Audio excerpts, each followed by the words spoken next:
So your assignment today, you're actually going to be having two of them. You'll have one over apostrophes and you'll have another over colons and semicolons. So this video is going to cover both of those.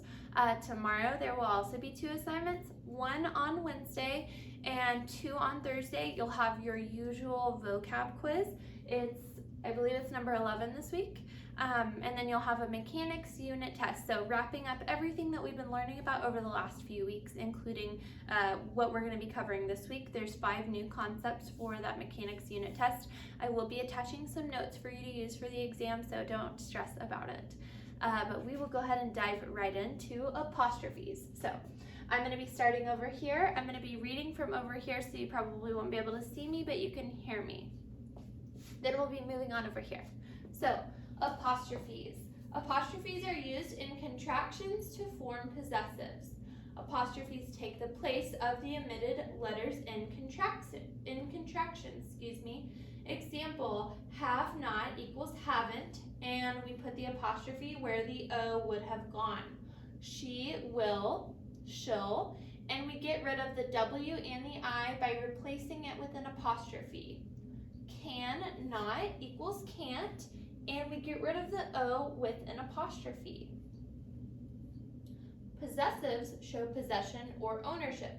To form the possessive of a singular noun, add an apostrophe and an S. The rule applies even if the noun already ends in an S. So, flowers, petals. Flower, apostrophe S. Or, I borrowed Ross's CD. Ross already ends in an S, so what we'll do is add an apostrophe and an S. Ross's. To form the possessive of plural nouns ending in S, all you do is add an apostrophe at the end. If the plural noun does not end in S, add both the apostrophe and an S. So you're going to treat it the same way that we did with the singular nouns, with the apostrophe and the S. So, the naturalist's tour of the new Nature Center was very informative. Naturalists already ends in an S, so all we do to make it show ownership or possession is add an apostrophe at the end of it. But if it's the men's glee club, men is already the plural form of man. So instead of adding an S to make it plural, we don't do that. We just add an apostrophe S to show ownership. It's the men's glee club. Men apostrophe S glee club. So, any questions over apostrophes, please feel free to send me an email or a message through Google Classroom. On your assignment today, you'll actually be deciding if something is a contraction, if it is singular possessive, if it's plural possessive with an S, or plural possessive without an S. So the contractions will be super easy to spot. Remember, it's really just one word, and it has an apostrophe in it. Singular possessive, it's going to be one noun, so a person, place, or thing that has ownership, just one of them. Plural possessive that ends in S, it's going to be something like naturalists, apostrophe at the end. There's nothing behind or in front of the apostrophe.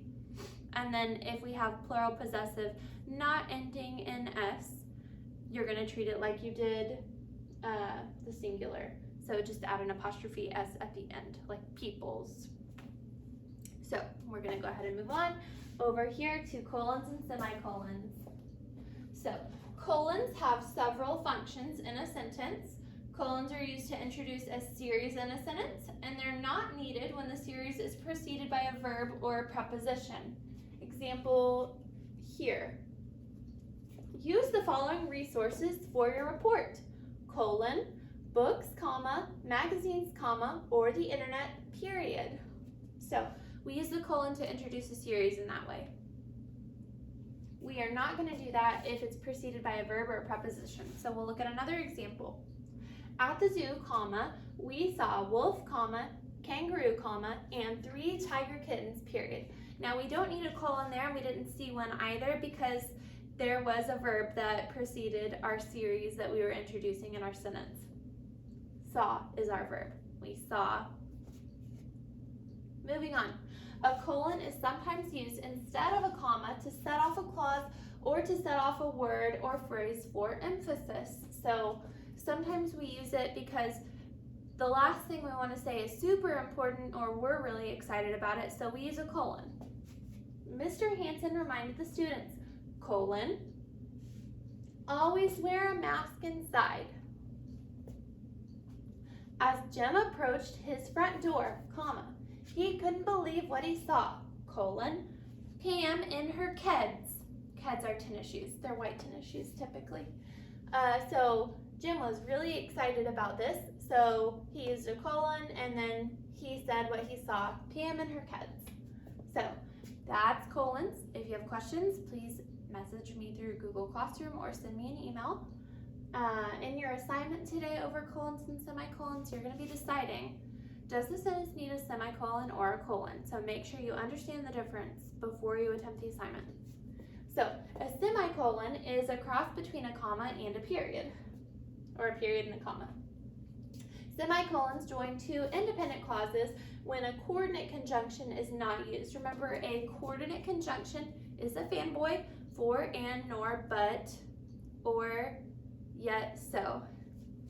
The tea was too hot, semicolon.